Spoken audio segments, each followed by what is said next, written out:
dalam Alkitab, saudaraku, kita membaca dalam beberapa minggu yang lalu mengenai hamba Tuhan Barnabas, saudaraku, yang dikirim ke Antioquia, saudara, dan dikatakan mengenai Barnabas adalah seorang baik, penuh dengan Roh Kudus dan penuh dengan iman, sehingga banyak orang, sebagian besar orang, jiwa-jiwa diselamatkan. Perbuatan baik selalu membawa jiwa-jiwa kepada keselamatan, saudara. Dan juga, saudaraku, minggu yang lalu kita melihat, saudaraku, bagaimana satu orang janda, saudaraku, yang kaya dengan perbuatan yang baik, yaitu Tabita. Lalu berbuat baik, suka berbuat baik, suka menolong orang, dia mengasihi janda-janda yang lain, dia berkorban, dia bekerja keras, saudaraku, supaya dia bisa memberi, saudaraku. Dia rupanya suka memberi, suka berkorban, saudaraku. Itu perbuatan yang baik. Dia suka berkorban, suka memberi. Dan pada suatu hari dia meninggal dunia, tetapi Tuhan menghidupkan dia kembali, saudaraku. Puji Tuhan, saudaraku. Dalam Matius 5:16 dikatakan, saudara, bahwasanya perbuatan baik kita itu mempermuliakan Tuhan. Tetapi sebelum kita sampai di situ, saya mau menerangkan kepada saudara bahwa sekedar perbuatan baik saja tidak membawa kita kepada keselamatan. Amin. Jangan pula nanti kita hanya mengandalkan perbuatan baik, tidak, saudara. Bahkan sebelum selamat kita tidak sanggup berbuat baik, karena kebaikan adalah buah Roh Kudus.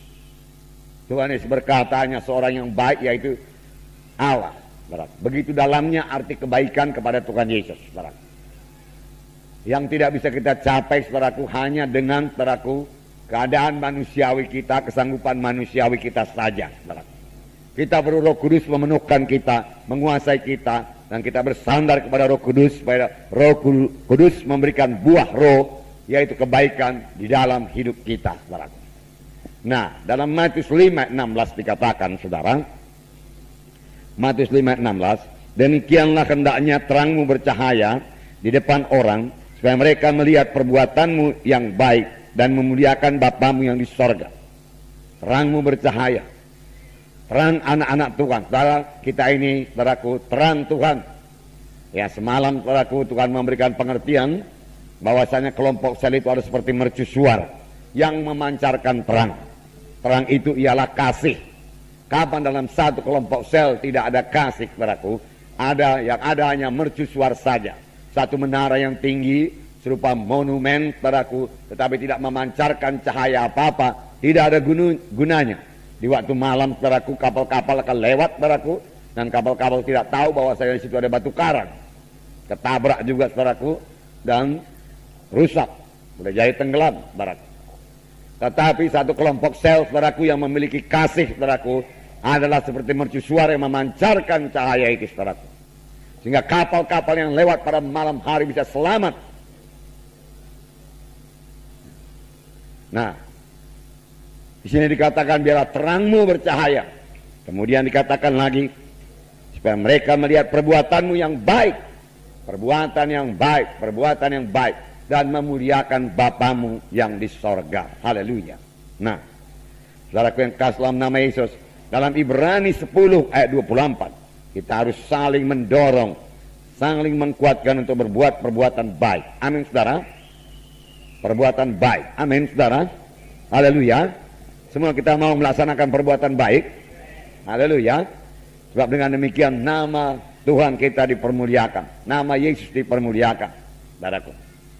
Mata dunia memandang kepada kita, dan kalau dia lihat kita ini orang baik, saudaraku, berbuat perbuatan yang baik, saudaraku, dia tahu kita orang Kristen, lalu nama Tuhan dipermuliakan.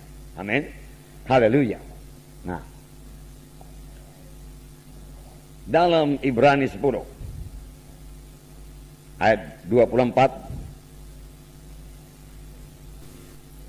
dan marilah kita saling memperhatikan, supaya kita saling mendorong dalam kasih dan dalam pekerjaan baik. Ya, saling memperhatikan. Ya, anak-anak Tuhan juga harus memperhatikan anak Tuhan yang lain, tidak memperhatikan dirinya sendiri saja. Dalam kelompok sel kita memperhatikan jiwa-jiwa dalam kelompok sel kita, jiwa-jiwa mana yang tidak datang. Pada kaum bapa harus tahu Kaum bapak mana yang tidak datang dalam kelompok selnya? Kaum ibu juga demikian. Kaum ibu juga harus mengetahui kaum ibu mana yang tidak datang dalam kelompok selnya. Marilah kita saling memperhatikan. Dikatakan di sini. Dan kemudian saling mendorong dalam kasih. Saling mendorong dalam kasih. Dan saling mendorong dalam perbuatan yang baik. Dalam pekerjaan yang baik. Saling mendorong. Atau boleh juga dikatakan bekerja sama dalam melakukan pekerjaan yang baik. Amin, saudara. Ya. Maukah saudara mengerjakan pekerjaan yang baik? Haleluya. Sudah 2 kali saya tanya. Haleluya. Semua mau, saudaraku? Haleluya. Nah, saudaraku, banyak macamnya perbuatan yang baik. Dalam Matius 25 bisa kita jabarkan itu, saudara. Pada waktu aku lapar, engkau memberi aku makan. Pada waktu engkau haus, engkau memberi aku minum. Pada waktu aku dalam penjara, engkau mengunjungi aku. Pada waktu aku sakit, engkau mengunjungi aku. Ya. Pada waktu aku telanjang, engkau berikan aku pakaian. Nah, itu macam-macamnya. Amin, saudara. Berbuat baik. Berbuat baik. Tapi saudaraku, kita sebagai orang-orang rohani, saudaraku, terutama kita berbuat baik dalam hal rohani. Itu prioritas yang pertama. Saudara tolong orang dalam perkara badani, saudaraku, tetapi saudara tidak menolong dalam perkara rohani, hasilnya tidak seberapa.